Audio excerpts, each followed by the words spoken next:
He said he didn't know what he wanted, so I packed my bags while he stared at the ceiling, still thinking.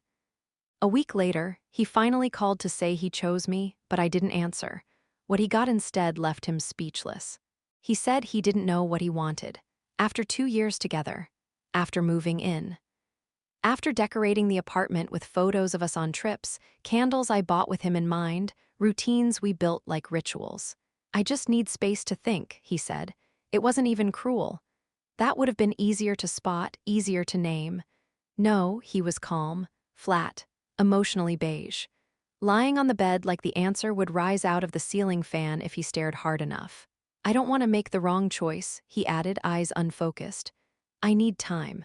It wasn't the first time he'd drifted. He had this tendency to go emotionally mute when things felt too real. We'd have a great weekend, feel connected, and then he'd pull away like intimacy had a cool-down period. I used to chase it. Check in. Ask if something was wrong. This time I just watched him. Watched him lie there, arms crossed, like I was the decision he was weighing. Like I was a concept. Like after 2 years of sleeping next to me, confiding in me, calling me home, I was now something he needed to squint at from across the room to figure out. Okay, I said. He blinked. Okay. Yeah, I said, take your space. He looked unsure, like maybe he expected me to fight for it. Or beg, or cry. I did none of that. Instead, I packed. Quietly, systematically. No slammed drawers, no angry speeches, no drama. Just grabbed my essentials and what was mine enough to leave clean. He watched me from the bed, still thinking. Didn't stop me, didn't follow. My friend Maya lived 20 minutes away. When I texted her need to crash for a bit, no drama, just done, she replied instantly, doors open, wine's cold, I've got you. By the time I walked out of our apartment, he hadn't moved, just lying there, silent, like he thought the conversation was on pause instead of over. I left my key on the counter. Didn't leave a note. I didn't owe him that. At Maya's, it felt like breathing again. I worked, took walks, slept without clenching my jaw. We ordered takeout and rewatched old movies. She didn't press me to talk, just handed me a glass and said, I was wondering how long you were going to wait for him to wake up. I nodded. Me too. And still no texts. No calls. No, are you okay? Nothing. For 7 days, the silence from him was louder than anything he could have said. I started to understand what he meant by space, not reflection, not clarity, just cowardice. He didn't want to face the weight of a decision. He wanted me to sit in limbo, quietly, but I wasn't waiting. I spent those days not just breathing, but remembering. Sorting through photos on my phone, trips he never looked at again after we took them, moments I had preserved and he had forgotten. Smiles he stopped giving. Things I documented not for Instagram, but because they meant something to me. And that's when the idea came. A shared album, 42 photos, each one curated with precision. Me smiling in Lisbon, wind in my hair, us at the lake before he forgot my birthday dinner. The Sunday morning pancakes I made while he stayed in bed hungover. A blurry selfie from the surprise party I threw him, the one he said he barely remembered. Photos he never took, never noticed. But that I had because I was always holding on to us harder than he was. I uploaded them.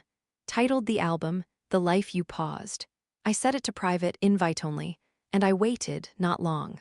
That evening, exactly 7 days after I walked out, my phone lit up. His name, calling, I didn't answer. He tried again, I declined.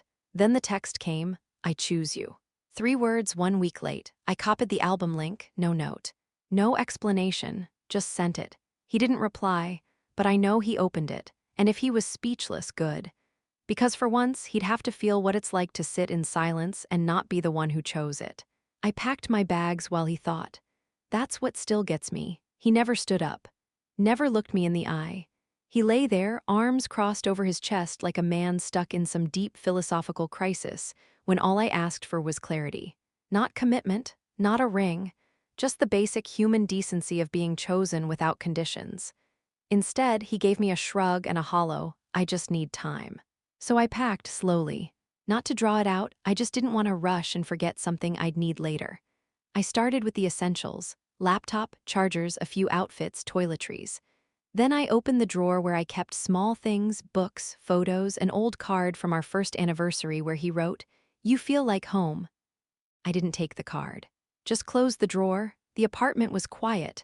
Just the low hum of the ceiling fan and the faint noise from a car outside. He still hadn't moved. When I zipped the bag, I turned to look at him, still staring at the ceiling, still thinking. So I said, "I'm going now." He blinked, that was it. I walked out, left the key on the counter like you do when you know you're not coming back, and shut the door behind me. At Maya's, I collapsed in a heap on her couch. She didn't ask questions, just handed me a drink, tossed me a blanket, and queued up the dumbest rom-com she could find. "You don't have to figure anything out tonight," she said. I just nodded, swallowed the lump in my throat, and exhaled for what felt like the first time in months. We didn't talk about him much. Instead, we talked about everything else. Work, her weird neighbor. The time we tried to bake a cake in college and nearly burned the apartment down. But at night, when I lay on the air mattress in her spare room, I kept thinking about that ceiling fan. How he just watched it. Like if he stared hard enough, I'd disappear and spare him the inconvenience of making a choice. For a week, I heard nothing. Not a single message. And weirdly, that was the closure. His silence wasn't peaceful, it was proof. Proof that he didn't want to fight for it, or miss me, or even check if I was okay. He didn't want to choose. He just didn't want to feel like the bad guy for letting me walk away. But I was already gone. Then, exactly 7 days later, he called. It was around 6 p.m. Maya, and I had just ordered Thai food. My phone buzzed, and I saw his name flash across the screen. I didn't answer. He called again. I still didn't pick up. Then a text, "I choose you." Like I was still waiting. Like he had all the time in the world to weigh the pros and cons of loving me. Like this was some delayed rose ceremony and not my real life. So I opened my photo app. Clicked the album I'd curated. 42 photos. Us on the balcony in Portugal, him holding a drink, me grinning like someone who still thought this man would catch her when she fell. Our living room, mid-laughter. The birthday cake I made from scratch, the one he barely touched. Sunday morning pancakes with sunlight spilling in, my hand reaching for the syrup, his phone face down but still within reach. Moments he never captured. But I did. Because I was present, I renamed the album, "The Life You Paused." Then I sent him the link. No caption, no warning, no reply to his text, just a mirror. He didn't answer. But the album view count updated, and that was enough. Because I wanted him to see it, not to beg, not to chase, just to realize I didn't need him to say, "I get it now." I needed him to feel what it was like to be left on read by someone who used to make space for him in everything. That night I slept better than I had in months. No texts, no tension, just quiet. And for once it felt like peace, not punishment. The album had 42 photos. Me smiling, glowing, alive. Me on a rooftop in Lisbon, leaning over a plate of grilled octopus I hated but tried because he said, "You always bail on new things." Me wrapped in a blanket on our old couch, holding the book he never asked me about. Me in the kitchen on a Sunday morning, pancakes flipped, coffee steaming, while he scrolled through his phone and called it quality time. There was a picture from the surprise party I threw for his birthday, the one he barely remembered because he drank too much. I'd baked the cake myself. That photo made it in too. He never took photos, said he wasn't the documenting type. But I was, because I believed in capturing joy, because I thought memories meant something, because I thought he'd want to remember. I didn't send the album to shame him. I didn't do it to start a fight. I sent it because it was the life he paused. A still frame of what it looked like to be loved by me in high definition. I showed Maya before I sent it. She scrolled in silence, pausing on one where I was laughing at a beach bar, drink in hand, sun in my eyes. "Damn," she said. "This feels like a funeral slideshow. But for someone still breathing." I didn't reply, just copied the link, pressed send. 10 minutes later, the view count went up. Then came the voicemails. The first one was nothing, just a heavy breath and the click of him hanging up. The second one, "I don't know what to say, I didn't think you'd actually leave." The third, "I didn't know what I wanted. But I do now, it's you, please." His voice cracked near the end, like he wanted it to sound like crying without fully committing. I didn't respond. Instead, I posted one of the photos the beach bar shot Maya paused on. Me laughing, head thrown back, drink midair. Caption: "Sometimes clarity comes after the goodbye." I didn't tag him, didn't need to. The comments rolled in. Flame emojis, you look so happy. Wow, this is peace. Maya handed me my phone and said, you just started a new era. I smiled, because she was right. And this one doesn't include him. A few days later, Liam reached out. We weren't close, but he was one of those friends who always lingered around the edges, the kind who stayed out of drama but somehow knew all of it. He and my ex had been friends since college. I always thought Liam liked me, in the respectful, slightly distant way some people do when they know their loyalty is complicated. His message came in late at night. No greeting, just, he's not doing great, says he sees it now. I read it twice, then I typed back, so was I invisible before? No venom, just a genuine question. The kind that lives in the chest of every woman who's ever been taken for granted, then romanticized too late. Liam didn't answer right away. Eventually, he sent, I don't know what to say. I left him on read, not because I was angry, I wasn't. I was just tired. Tired of being the one who had to say the honest thing. Tired of clarity coming after the loss. Tired of men treating emotional intelligence like some advanced skill set instead of basic respect. He said he sees it now. That's what they always say. They see it after the packing, after the silence, after the photo you post that doesn't include them. But when you were right there, warm, present, available, they looked past you. Called you too much. Asked for space to think. Expected you to wait while they weighed you like an option in a list. So no, I didn't clap back. Didn't lecture. Didn't try to teach Liam or him or any of them what they should have known the moment I showed up with love and a key to our apartment. I was done narrating my worth. They could sit in the quiet now because nothing speaks louder than absence. And this time I wasn't filling the silence for anyone. He showed up at my work. Didn't call first. Didn't text. Just stood outside the building like he thought proximity might earn him an answer. I saw him through the glass doors as I walked out. Same hoodie, hands in pockets. That I'm here to talk expression that used to mean something when I still believed words fixed things. He didn't move when he saw me, didn't wave, just waited. I walked right past him, not fast, not theatrical, just steady, controlled. Like I was late for something more important because I was my own life. He called my name once. I didn't flinch. And that was the movie moment, right? The part where he expected me to stop, to turn around, to say something like, took you long enough. But I'd outgrown the part. That night I sent one text. Just one line. Deciding late doesn't make you decisive. Then I blocked his number.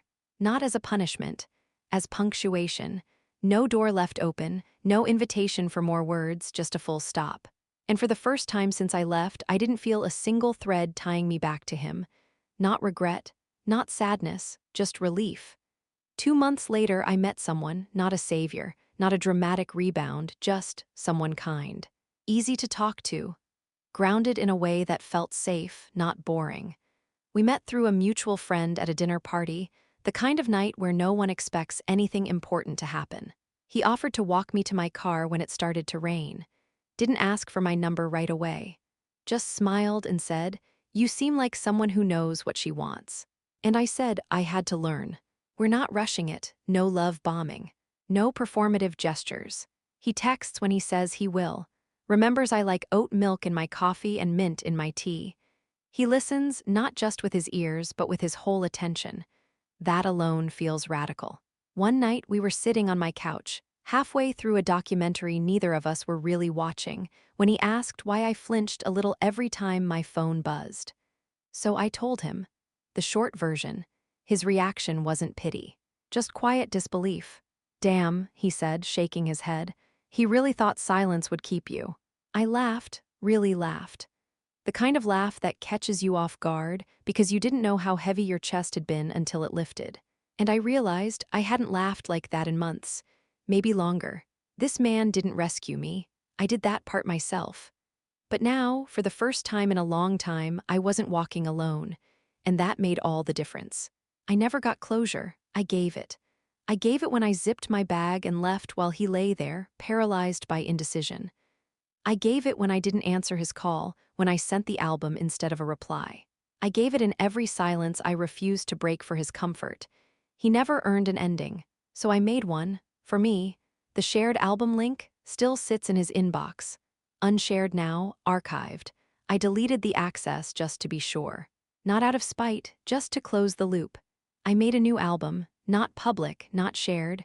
No passive-aggressive title or veiled captions, just photos I took for myself. A smiling selfie before a first date. A blurry shot of my hand reaching across a table, not held, just reaching. A sunrise over the street outside Maya's window. The sunflower bouquet I bought the day I threw his flowers out. I called it. Started with leaving. Because it did. It didn't start with healing or revenge or someone new. It started with walking out of that apartment and not waiting for the ceiling to give me answers. I don't need to know if he still checks the old album. I don't need to know if he regrets it. I'm not building my life in response to what he does anymore. I'm building it around what I need, what I want, and what I now know I deserve. And that clarity, that's the closure, that's the peace, that's the ending, and it's mine. Thank you for watching. Please do not forget to like, comment, share, and subscribe. I love you all.